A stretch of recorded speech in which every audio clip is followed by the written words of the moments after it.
Bienvenidos al episodio número 12 de Si mis amigos tienen podcast, ¿por qué yo no?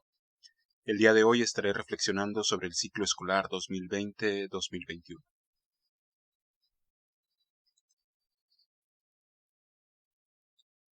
La cuarentena prolongada o este periodo de aislamiento prolongado ocasionado por la pandemia del COVID-19 ha traído consigo diversos retos en lo financiero, en lo familiar y en diferentes áreas de la vida del ser humano.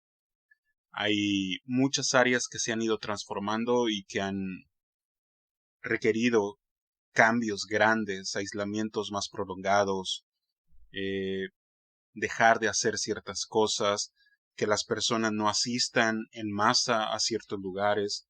Las ligas deportivas han enfrentado estos cambios, algunas de ellas ya están teniendo público, obviamente con un aforo limitado, la mayor parte de ellos, 30%, 50%, 20%, pero toda la vida que se conocía como normal se ha transformado. Obviamente, como hablaba en el capítulo anterior, la normalidad es algo muy subjetivo y hablar de una nueva normalidad es completamente también subjetivo, porque tenemos que entender que no solamente hay una nueva normalidad, sino hay nuevas normalidades. Así como antes no había una normalidad homogénea, no hay nuevas normalidades homogéneas. Pero uno de estos retos que ha traído consigo este aislamiento prolongado es precisamente la educación.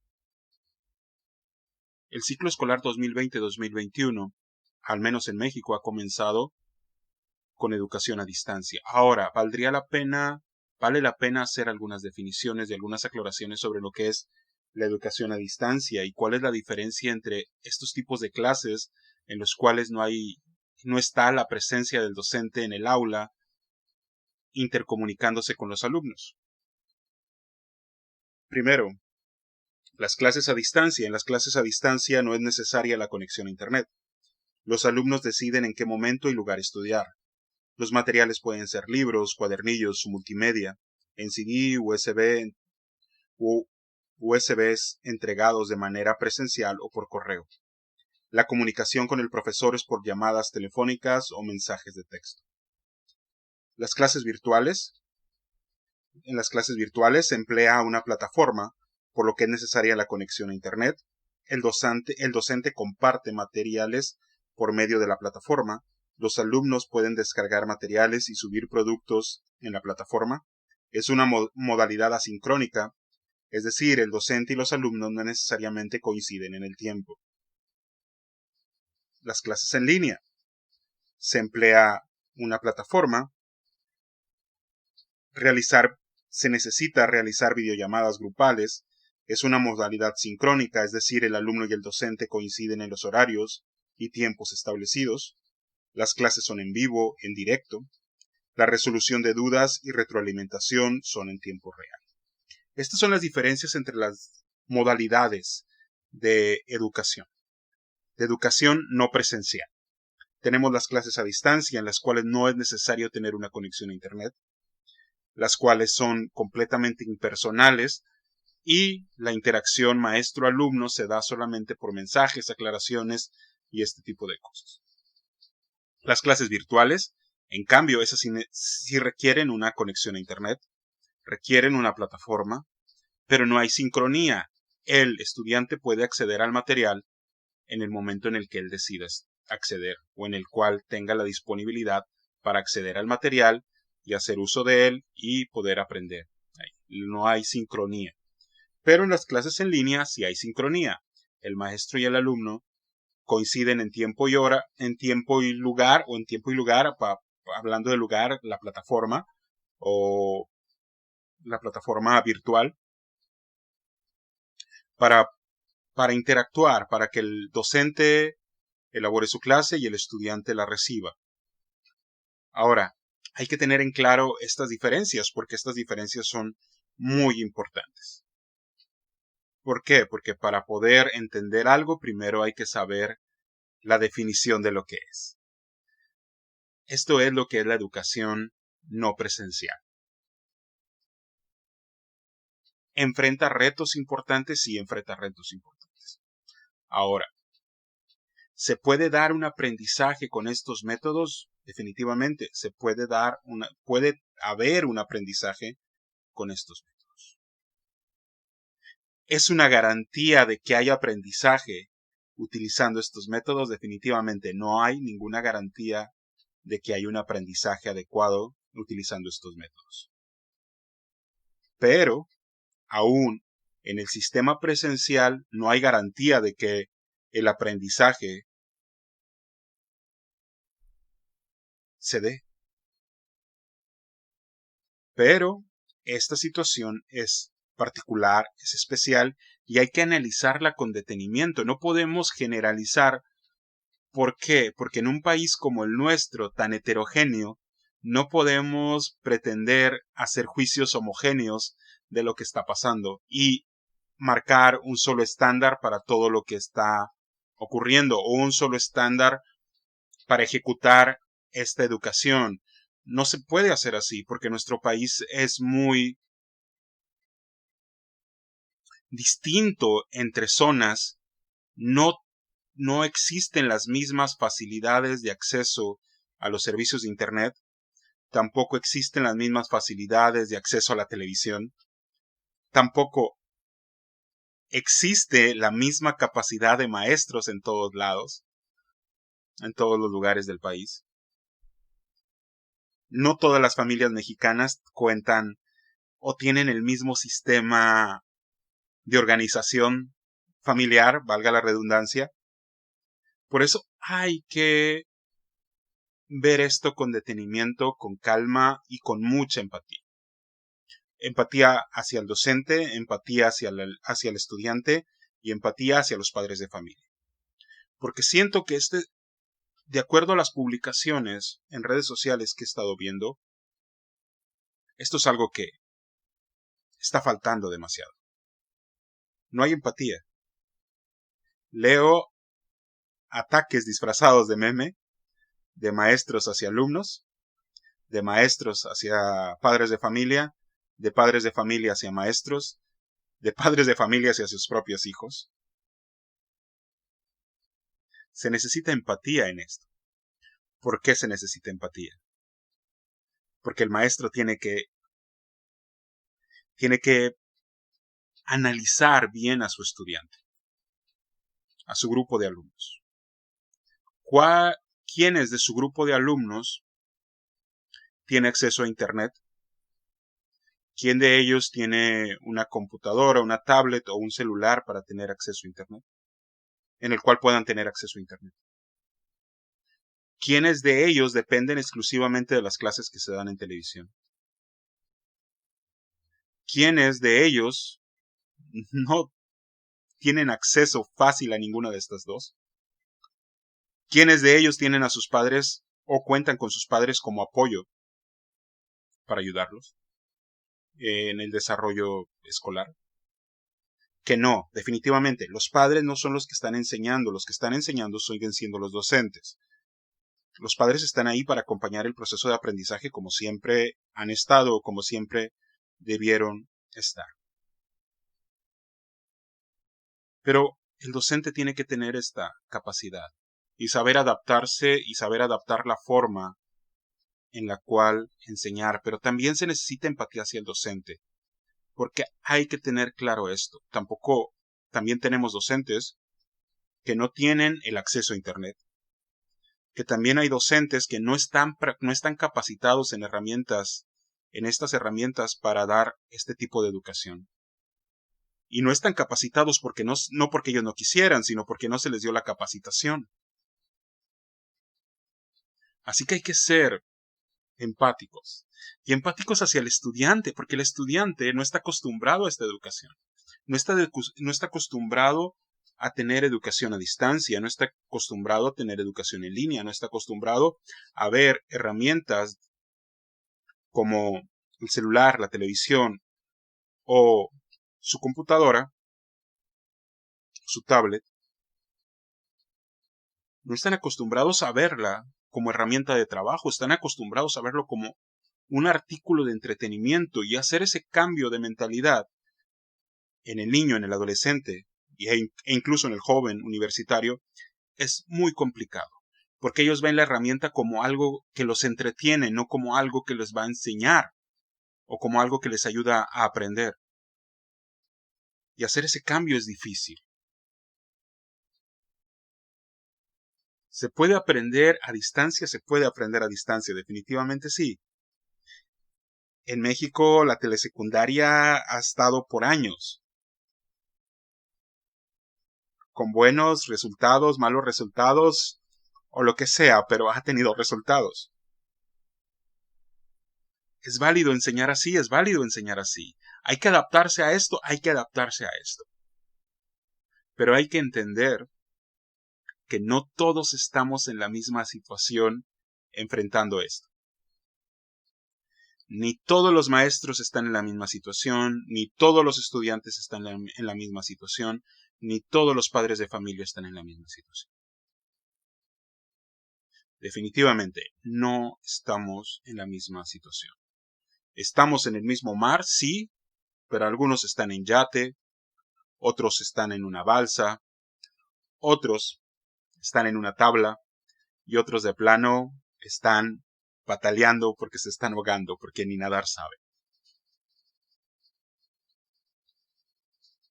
Es una situación completamente anormal, algo a lo que no estábamos acostumbrados, para lo cual no estábamos preparados y que estamos enfrentando ahora. Niños de preescolar, niños de primaria menor, primaria mayor, secundaria, preparatoria y jóvenes de universidad. Porque sí, definitivamente también hay universitarios que no saben utilizar las herramientas y que no cuentan con los recursos en casa para desarrollar sus estudios de esta forma.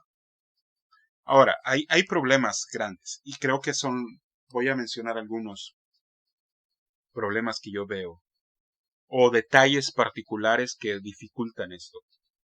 Primero, como el que ya mencionaba, que no se ven las herramientas de trabajo como herramientas de trabajo. Eran herramientas de entretenimiento hasta hace 3, 4 meses, 5 meses. Y ahora transformarlas a una herramienta de trabajo y de aprendizaje es complicado. Y no los culpo, las herramientas de entretenimiento eran herramientas de entretenimiento, no había necesidad de verlas como herramientas de trabajo o como herramientas de aprendizaje. Pero ahora hay que hacerlo. Con calma, con detenimiento, con paciencia, pero ir haciendo ese traslado de que, ok, la computadora, la tablet, el celular, la televisión no solamente nos sirven para entretenernos, también nos sirven para algo más, para informarnos, para aprender. Y hay que darle el justo valor a eso. Segunda, falta de capacitación. Falta de capacitación en el personal docente. Prácticamente los lanzaron, o nos lanzaron, siendo yo mismo docente, al ruedo sin preparación. Nada más, ok, van a utilizar Classroom, van a utilizar Zoom, van a utilizar Meet, van a utilizar todas estas herramientas y ingénienselas para aprender a usarlas. Prácticamente así fue. Y no, tampoco es culpa de los directores, porque ellos tampoco sabían usarlas. O la mayoría no sabían cómo. No hubo capacitación. Tampoco otra situación. Los planes de estudio. Los planes de estudio desde hace tiempo quedaron rebasados. Desde hace mucho tiempo quedaron rebasados. Y hoy se evidencian más ese atraso en los planes de estudio ante esta situación, porque los planes de estudio se vuelven insuficientes, se vuelven arcaicos ante una situación que te marca entrar a la modernidad de golpe. o prácticamente brincar ni siquiera la modernidad, sino la posmodernidad de golpe. Otro detalle, y creo que es muy importante, la falta de tiempo la falta de tiempo de los padres para poder ayudar a sus hijos o para acompañar el aprendizaje de sus hijos. Ahora, podemos juzgar y decir, ok, es que están ahí, nunca los ayudan y todo eso. Pero hay que entender la situación y precisamente en este momento la situación es complicadísima en la economía familiar. Prácticamente ambos cónyuges tienen que trabajar, ambos padres de familia salen a trabajar, uh, el niño se queda con la abuela, con la tía, con quien sea y que él se las idee para aprender, para acompañar esta enseñanza. No es totalmente culpa de ellos, hay buenos padres que dedican tiempo y hay padres que no lo dedican y hay que entenderlo. Otro detalle es precisamente algo que ya mencioné anteriormente, pero es entender la desigualdad. No puedes dar una instrucción homogénea en algo que es heterogéneo. No hay una sola normalidad, hay miles de normalidades. Hay miles de realidades en nuestro país muy diferentes entre sí. Hay personas que tienen acceso a Internet, que cuentan con todas las herramientas. No garantiza que sepan utilizarlas, pero las tienen. Y hay quienes no tienen ninguna. Y que probablemente pudiesen aprender a utilizarlas rápidamente. Pero hay que entenderlo. Estamos en una situación anormal, no sé hasta cuándo va a durar. Oh, último detalle sobre esto antes de entrar a las reflexiones finales. No se puede y no se debe regresar aún a las aulas en esta condición. Sé que hay muchas voces que dicen que si ya abrieron los cines, ya abrieron los restaurantes, ya abrieron los parques con capacidad limitada, pero ya abrieron, entonces ¿por qué no volver al aula? Yo extraño a mis alumnos definitivamente, y sé que muchos maestros extrañan a sus alumnos. Pero ¿por qué no podemos volver al aula aún? La respuesta es simple. La gente se entretiene. Las opciones de entretenimiento son opciones de entretenimiento. Es opcional y cae en la conciencia del padre de familia si lo lleva o no a estas opciones de entretenimiento. Supongamos.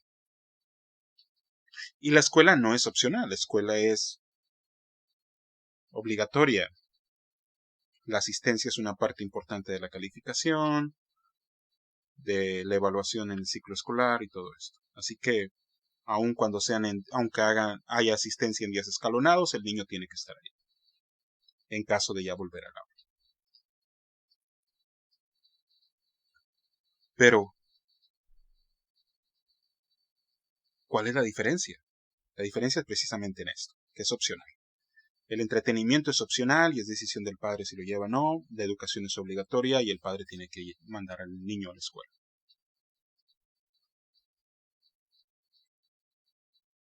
Imaginemos esta situación. El padre de familia, de buena voluntad y sin mala intención, lleva a su niño a un parque de entretenimiento. El niño se contagia, pero afortunadamente asintomático. Pero el niño llega e infecta a varios de sus compañeritos en la escuela el día que le toca ir, todos ellos asintomáticos.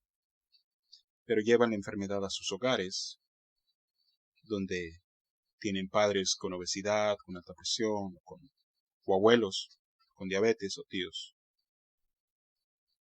Entonces se masifica el contagio. O el mismo maestro que está ahí Se puede contagiar y llevar la enfermedad a su hogar y él mismo pasarla mal por la enfermedad.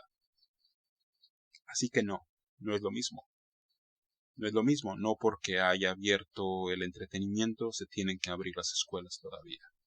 ¿Cuándo llegaremos a eso? No lo sé. Pero esta es la realidad que nos toca vivir y hay que adaptarnos a ella.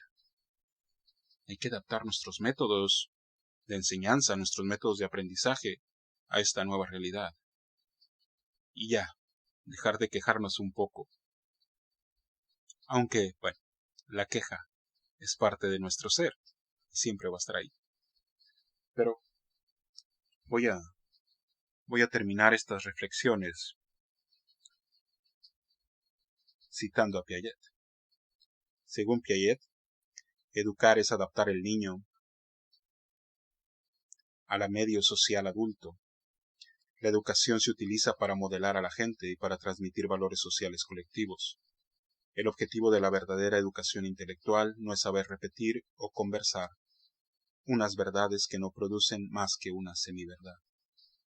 Y según la teoría de aprendizaje de Piaget, el aprendizaje es un proceso que solo tiene sentido ante situaciones de cambio. Por eso, aprender es en parte saber adaptarse a esas novedades. Este psicólogo explica la dinámica de adaptación mediante dos procesos: la asimilación y la acomodación. Y estamos ante una situación en la cual hay un cambio profundo.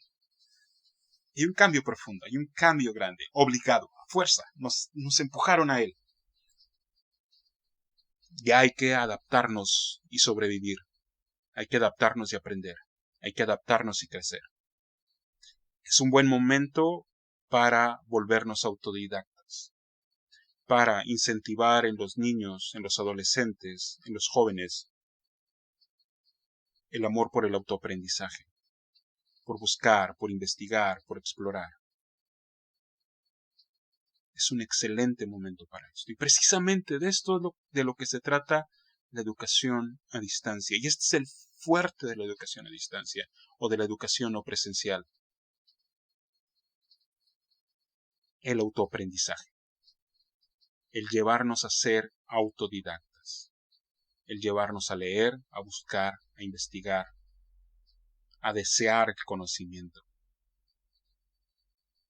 Debemos de quitar toda esta mala sangre que hay sobre el aprendizaje, sobre la historia, sobre el español, sobre todas las áreas del conocimiento que tenemos: lenguaje, matemáticas, y llevar al niño, al adolescente, al adulto, al joven, hacia ese amor por el saber.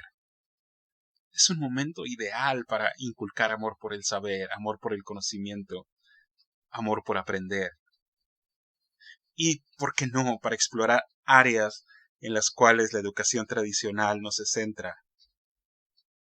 La educación tradicional centra mucho de su sistema en el área lógico-matemática y en el área verbal, en el área lingüística, pero es un buen momento, es un excelente momento para llevarlos al arte, para llevarlos al deporte, para llevarlos a muchas áreas, al audiovisual, y crecer en todos los aspectos. Es un gran momento para hacer de esta generación algo diferente, algo más grande. Niños que no vean el proceso educativo como una carga horrible, obligatoria, sino como algo que les abre las puertas, las ventanas, los ojos a un conocimiento profundo, maravilloso y vasto que tiene siglos y siglos y siglos acumulados, desde culturas antiguas, pasando por épocas oscuras, quizá, llegando al Renacimiento, llegando a la modernidad, a la posmodernidad. Y está ahí todo el conocimiento. Y hoy en día hay mucho conocimiento disponible a la mano. Es momento de aprender a sintetizarlo, a valorarlo, a atesorarlo y a crecer. Aprender es crecer. Aprender es adaptarse. Y hoy estamos ante una situación de adaptación, de cambio, e ideal para desarrollarnos y para desarrollar generaciones plenas. La educación a distancia está ahí, es nuestra realidad. La educación no presencial es nuestra realidad. Aprendamos a vivirla, a adaptarnos a ella, no despreciarla y crecer juntos. Aprender juntos y desarrollarnos todos. Este fue el episodio número 12 de Si mis amigos tienen podcast, porque yo no. Muchas gracias a todos los que escucharon. Muchas gracias a todos los que escuchan y han escuchado cada uno de los episodios que he grabado. Lo aprecio demasiado. Perdón por los tiempos de espera, por situaciones del lugar en donde grabo, que es mi casa, y el ruido de mis vecinos, ocupaciones en el trabajo y todas estas cosas. No había podido grabar. Gracias por la espera. Gracias por seguir escuchando y compártanlo si les gustó, y si no les gustó también compártalo para que otra persona se disguste con lo que aquí escucha. Muchas gracias a todos. De verdad, muchas gracias. Este fue el episodio número 12 de Si mis amigos tienen podcast, porque yo no, si notaron, cambié un poquito la numeración de mis episodios. Voy a empezarlos a enumerar continuos y ya no separarlo por la temporada. Esta es la temporada 2, el episodio prácticamente número 2, 3 de la segunda temporada, pero voy a hacerlo continuo. La enumeración es el episodio número 12, que corresponde a la segunda temporada. Muchas gracias por escuchar y que tengan buena semana. Este fue el episodio número 12 de Si mis amigos tienen podcast, porque yo no.